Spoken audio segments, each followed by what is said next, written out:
Good morning. How are you guys doing? It's Tuesday. Oh, my hair's a mess, but you know what? I don't care. At least I have hair. Some, anyway. I hope you're doing well this morning. It's a beautiful, bright day. It was nice and cool this morning when I was doing my meditation outside and watching another beautiful sunrise. God is good. Hey, the verse for the day is Proverbs 13:12. Hi, Carol. Good morning. Proverbs 13:12. Very wise stuff. Hope deferred makes the heart sick, but a dream fulfilled is a tree of life. Wow. All the time. God is good all the time. That's right. Hope deferred makes the heart sick, but a dream fulfilled is a tree of life.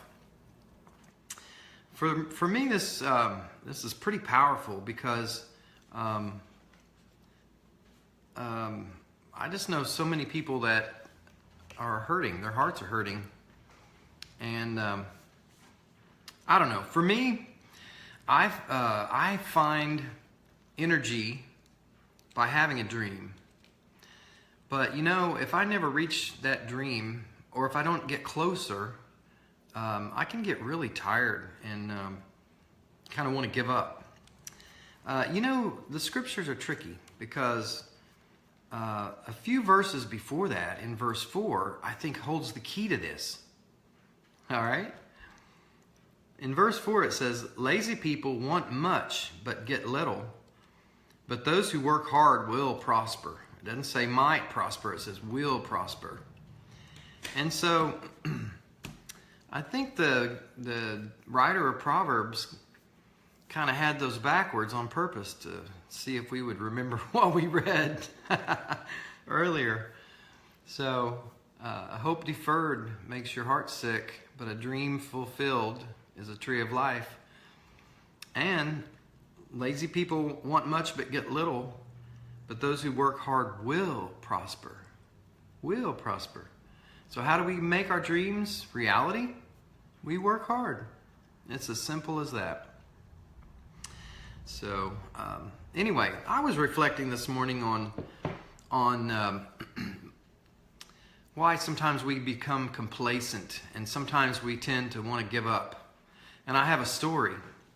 When I was a wee little lad, back in the day, the baseball leagues were, when you were young, you were in Pee Wee C, and then the next year Pee Wee B, and then the last year Pee Wee A, and then you started playing for your school. But I can tell you, I loved baseball, and I started in Pee Wee C as a young little guy.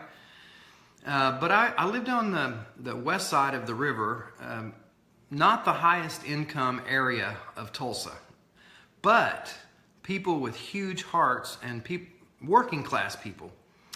And you know, hi Natalie, we throughout those Pee Wee A, Pee Wee B, Pee Wee C, and then in the elementary school teams, baseball teams, we never had a winning season. Never. Never. We loved to play, and we were all in. We just had barely enough kids to fill a roster. And we would win maybe 1 or 2 games a season. And over time, even when I got a little bit older and played in a league where they invited me to come play, we didn't, go to playoffs or anything. We just weren't a winning team. And then I fell in love with football in 7th grade and started playing tackle football. 7th, 8th, 9th, 10th, 11th, and 12th. Played football. I love football. But do you know that never, ever during those years was I part of a winning team? And so I don't care what anybody says. When you don't experience a winning season, we won a few games and the high was really high. But overall, having losing season year after year, it kind of messes with your psyche. And I think that my failures after high school Um, after never being on a winning team, I didn't really know what it felt like. And it made me, I think, looking back, it made me okay with losing. And I know that we're always taught to be a gracious loser, and I think that's important because sportsmanship is all about that. But I think losing all the time, every time, all the time, every time, kind of snuffs your fire out. And it made me more willing to give up and not dream big. And when you give up, then you don't give at all. You don't give more to become better. You kind of hit your plateau and you accept that you're never going to be a winner. And I lived like that for a long time. What it did for me, it made me afraid to go to the next level. It put me in a comfort zone where I didn't want to be a loser anymore. So I only attempted things that I knew I was good at, that I could win, that I could succeed at, that I could get some accolades. And I never pushed myself beyond that. So I was just reflecting on that, and I think that's a dangerous place to be.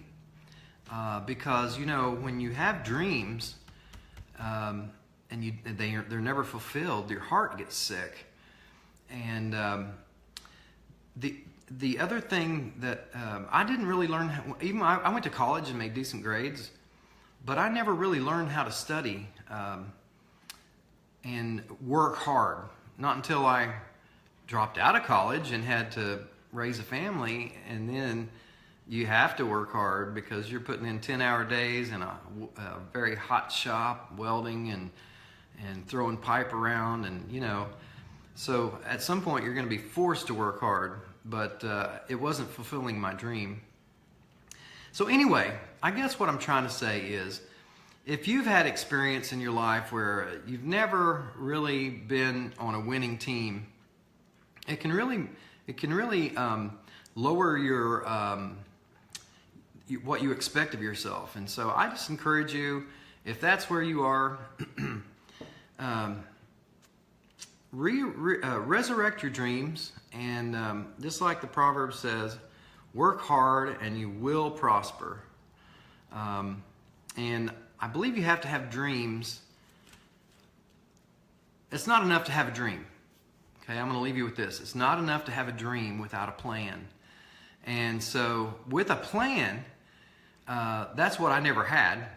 But with a plan, you can chart your course in little steps, and you can actually reach your dream.